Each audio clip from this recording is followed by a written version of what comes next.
Ayan, good morning mga idol. Good morning. Welcome pong muli sa ating channel. Ito pong muli ang inyong lingkod, si Boyet, ay muling bumabati ng isang magandang umaga. At syempre mga idol, saan man kayong panig ng ating bansa naroon, nawa ay nasa mabuti kayong kalagayan hanggang sa mga oras na ito. At syempre naman, shout out sa ating mga subscriber dyan, sa ating mga viewer, gayon din sa ating mga follower. At nagpapasalamat ka ako ng marami sa inyo mga idol dahil sa inyong walang sawang pagtangkilik sa ating programa. At saan man kayong panig ng ating bansa naroon, ay binabati ko kayo ng isang magandang umaga. At nawa ay samahan nyo ako sa maikling sandali nitong ating kwentuhan para naman may makasama ako sa buong panahon nitong ating programa. Alam nyo mga idol, ang paksa ng ating tatalakayin sa mga oras nito ay katulad pa rin ng dati dahil itong ating kaibayo sa larangan ng social media ay wala rin tumitigil at hindi tumitigil sa kababanat sa tagapamahala ng Iglesia ni Cristo. At kung sino-sino na ang kanyang mga idinadawit.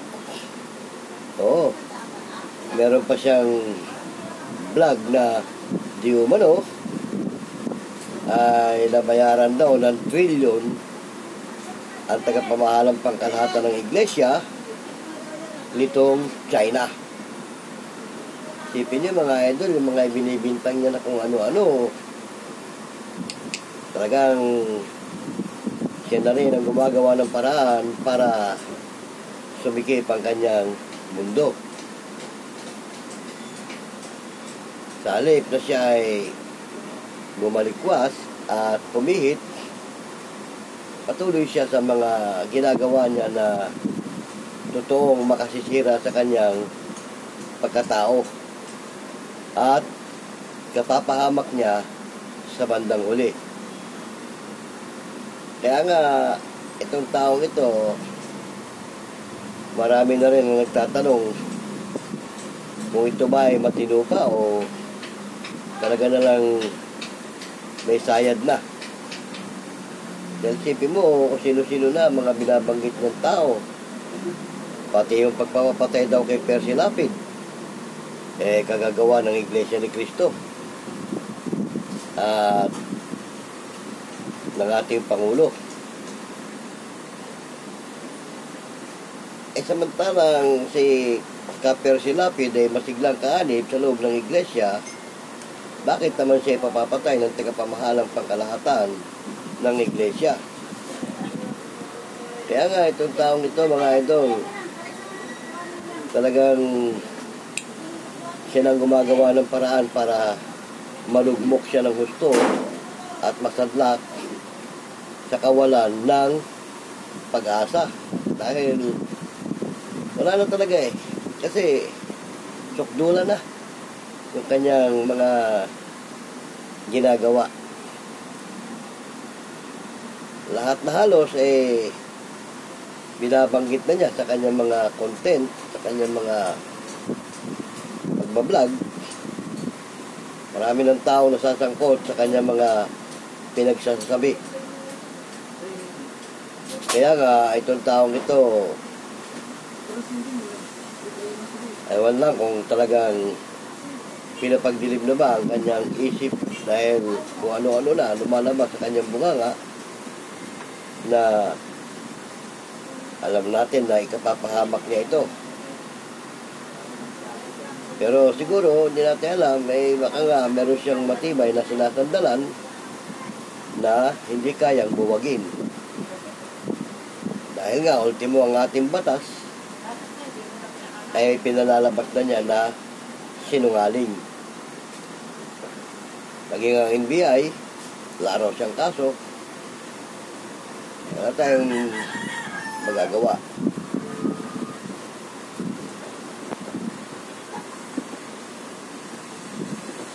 Bueno, mga idol, tumapik tayo ng ibang topic sa larangan ng ating programa. Kasi kung puro na lang dito kay Ginoong Epifanio Labrador ang ating pag-uusapan, masyado nang sumisikat at pumuputok ang kanyang pangalan. Kaya tumapik naman tayo ng ibang topic. Alam niyo ba mga idol, may nagtanong sa atin noong mga nakaraang araw tungkol sa sistema ng yung ghost exploration. Si Idol Master Gala, napapanood natin yung kanyang mga content na talagang hahangaan mo siya sa kanyang ginagawa dahil yung mga abandonadong lugar at mga nakakatakot na lugar, yun ang kanyang mga pinupuntahan para siya mag-explore ng mga kababalaghan. Pero yung tinutukoy niya at hinahanap niya na biringan,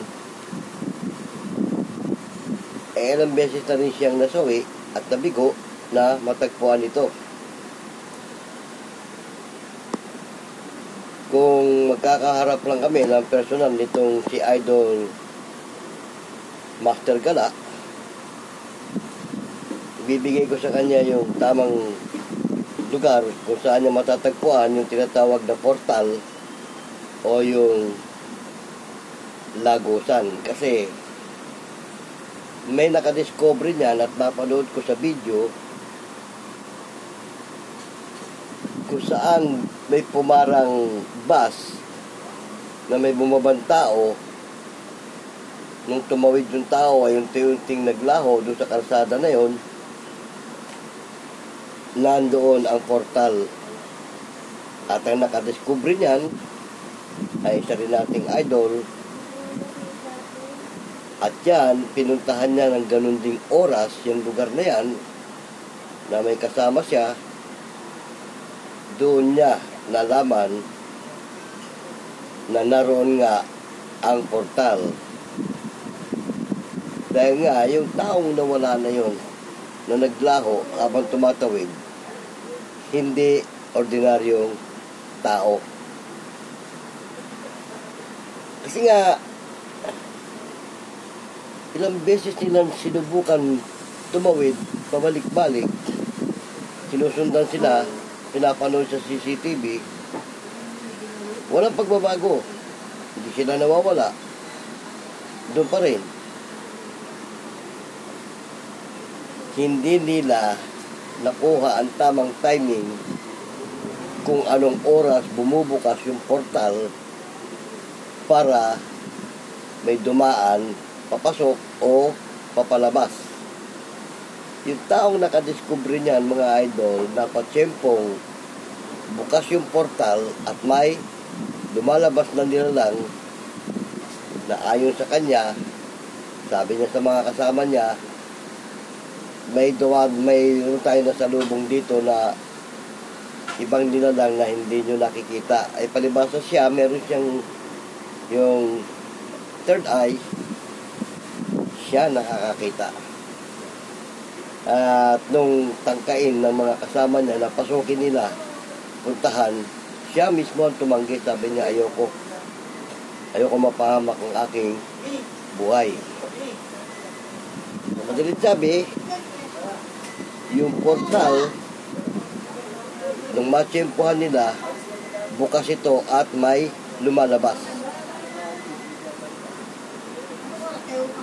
Sa amin at sa hindi nung taong yon, kaya siya natakot lumapit doon sa portal. Baka abutin siya ng pagsara, mahihigop siya nito papasok. At baka hindi na sila makalabas. Kaya sabi niya, ayoko. Huwag na tayong tumuloy, baka mapahamak lang tayo. Alam niyo yung lugar na yon sa Gandara, yung karsada parang hindi ko mawari kung Maharlika Highway, Barangay San Agustin, Gandara. Tapos meron siyang crossing, papunta naman ito ng Pagsanghan. Oo, Municipality of Pagsanghan. Doon sa pagitan ng parang sangang daan, nando ng portal. Kaya sabi nga niya, nung pagtawid nila, sabi niya may malakas na pwersa na parang tumutulak sa kanila. So, ibig sabihin, yung portal na yung bukas at may lumalabas. Na yun ang delikado kapag kayo pasara at nahigop sila doon. Kaya yun ang sabi nga niya, ayokong mapahamak ang aking buhay. Alam ng taong yun na kapag inabot sila ng pagsara ng portal, mahihigop sila papasok. Kasi ang ano niyan counterclock yan Nabanggit ko na yan sa mga una kong video. Pag yan may lalabas, pabuga. Patulak yan. Pag may papasok, pahigop. Kaya siguro yung mga nagkukwento na nakarating sila ng Biringan, ayun, napatsepong nahigop lang sila ng portal at hindi nila alam na ganon. Nagulat na lang sila, nandun na sila sa loob. Di ba? Dahil pag tinatanong sila kung nasaan yung portal, hindi nila masabi kung nasaan. May nagsasabi na sa dagat, may nagsasabi na sa bundok, nasa gubat. Pero yung nakatuklas, simple lang, karsada. At yung barangay tanod na napagtanungan, siya mismo nagsabi, may mga bus na pumasok at dumaan sa lugar na yon, hindi mawari kung saan napunta. Yun. Kaya si Master Gala, tinutuklas din ang tinutuklas yung Biringan kung saan yung daan. Alam niyo mga idol, pag talagang tama yung sinabi ng idol natin si Elizabeth Oropesa, na kapag wala kang pahintulot dyan, hanapin mo man ang hanapin yun, hindi ka makakapasok dyan.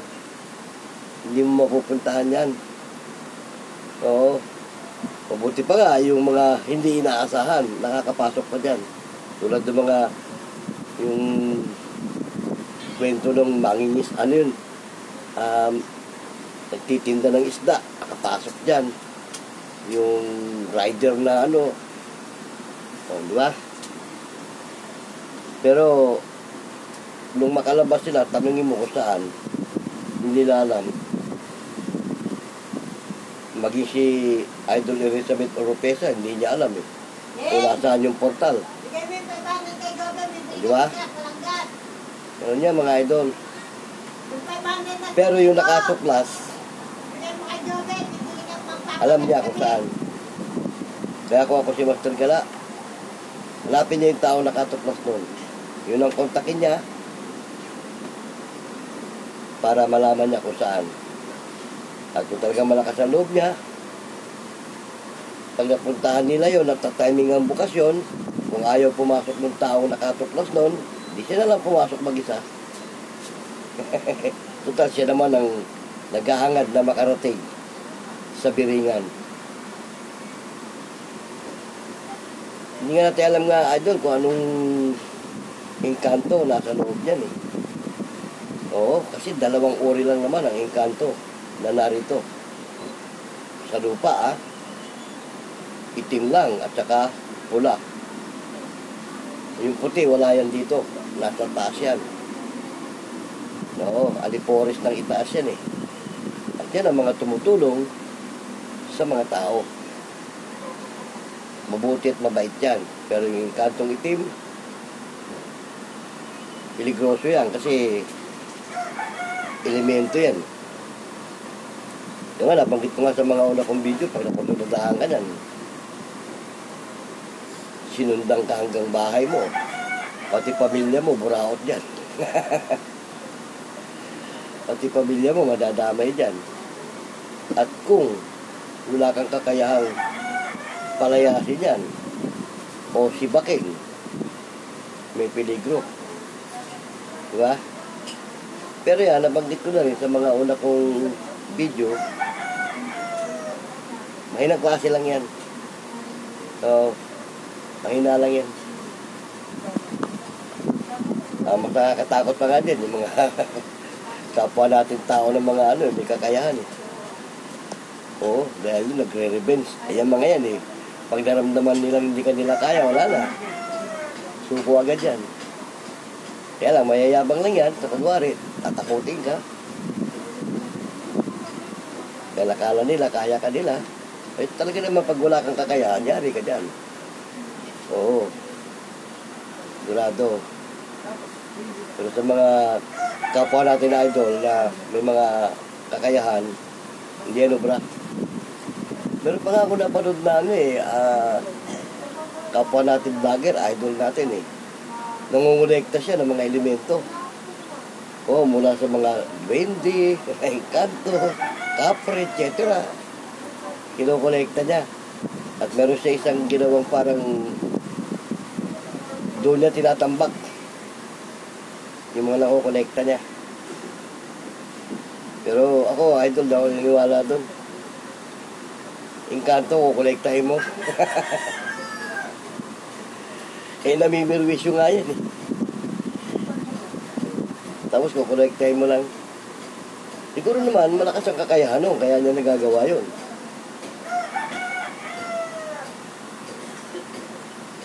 Eh, ako, hindi ako naniwala doon. Kasi, mahirap makipagkaibigan sa mga ganyan. Pag dumating yung time, nakukunin ka na niyan, wala ka na. At yan, persahan din yan, no? Persahan yung mga yan. Meron nga akong ano eh, kaibigan na sabi nga niya, doon daw sa kanila, malimit daw na yung gamit niya, ipinatong lang niya dyan sa may harapan niya, i-check-in, nakalingat siya, wala na. Sabi nga niya eh, wala namang magnanakaw. Ako lang nandun. At sabi ko sa kanya, idol, alam mo, yung bahay mo, may elemento dyan. Oo, baka pinaglalaroan ka. Sabi niya, oo nga eh. At siya sinusundan kung saan. Kasi kagaya ng mga nakaraan, meron siya ano eh, yung pampatak sa mata. Binuksan niya, pinatakan niya yung mata niya. Pinatong lang daw niya doon sa may ibabaw nung nawalang bigla. Oo. Kinalkal na namin yung area. Wala talaga eh. Pero nung hindi na hinahanap, biglang lumitaw. Ako pa nakakita. Sabi ko, baka ito oh. Sabi niya, partner, talagang ako, kinakatuwa na ko sabi niya ng mga ano eh. Sabi ko, mag-ingat ka, baka bandang uli, ba na yan? Yan naman mga idol, kasi yan, talagang nakikipagkaibigan din yan eh. Lalo't personada ka eh. Ang nakakatakot lang yan, pag dumating na yung time, na isasama ka na niya sa kanilang kaharian, eh, hindi natin alam kung anong mangyayari sa'yo doon. Meron akong pinsan, si Kuya Boy. Patay na yun eh. May kaibigang engkanto yun. Ayun, nung ni-request ng pamilya niya na magpakita yung kaibigan niya, itinaon birthday niya. Lahat kami nasaksihan namin yun kasi birthday nga niya yun, debut niya yun eh. mo, ang ganda-ganda ng panahon eh, biglang umulan, ang lakas.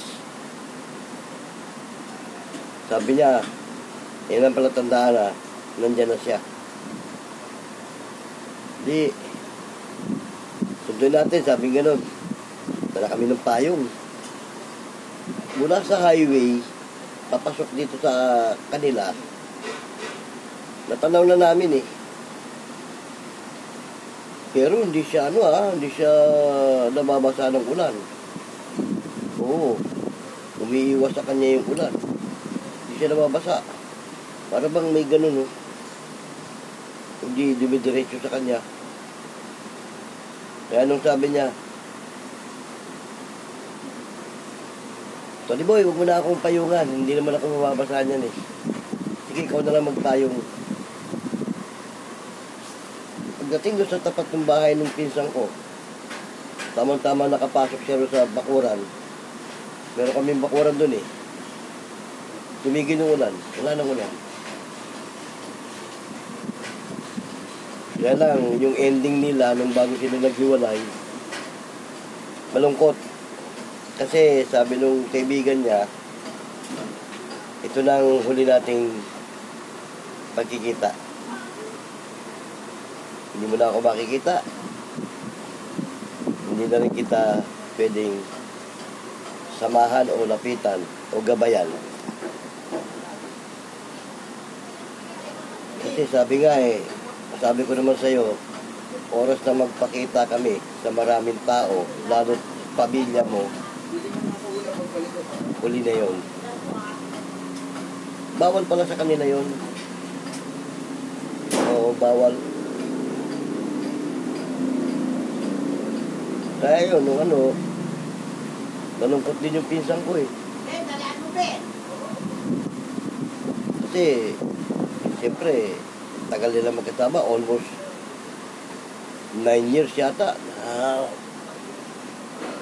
Magkasama sila, magkaibigan sila eh. Lahat ng biyahe niya, kasama niya yun. Kaya napagkamalan nga sa mismo ng amo niya na nasiraan ng ulo eh. Kasi bumabiyahe sila papuntang Baguio. Kausap niya eh. Katabi niya, kaupuan. Siyempre, driver seat. Yung amo niya nasa likod, wala naman nakaupo doon sa tabi niya. Ay bigla na lang susulpot eh. Pag bigla sulpot, kakausapin niya. Yun, napagkakamalan siya ng amo niya na may ganun. Kinakausap niya eh. Pag tinanong siya ng amo niya, sino kausap?